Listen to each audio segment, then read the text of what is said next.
Интеллектум оқу дамыту ойындары.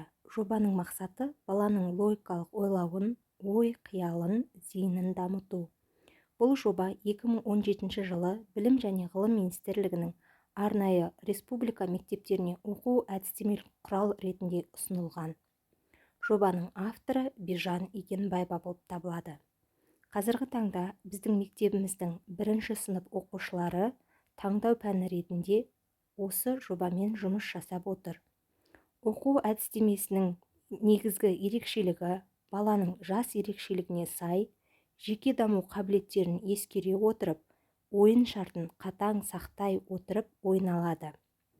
Интеллектуалдық ойындар баланың бойындағы ақыл-ойын ғана дамытып қоймай, бірлескен жұмысты атқару, ұсақ қол моторикасын дамыту, зейінін тұрақтандыру, сөйлеу тілін жетілдіруге көмектеседі. Алдарыңызда бірінші сынып оқушыларының ойын процесінен үзінділер берілген. Қазіргі таңда біз осы интеллектуалдық ойын жобасының 4 түрлі ойын қолданудамыз. Ойындар әртүрлі түстерді таңдай отырып, комбинация құрастыру, кеңістік фигураларын пайдалана отырып, түрлі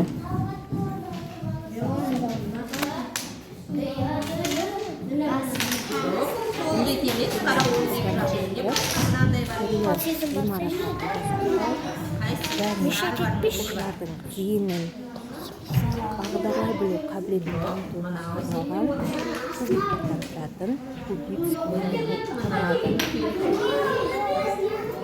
Осы ойын біздің мектебімізде жарты жылдан бері қолданып келе жатқан қазіргі таңда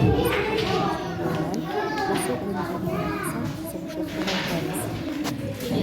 Оқушыларымыз ойындарды тек қана құрастырып қоймай, топта бір-бірімен бірлесіп жұмыс жасау, фигуралардың аттарын білу және оқушылардың бойында салмақтылық, төзімділік секілді қасиеттерді дамытып келе жатырмыз.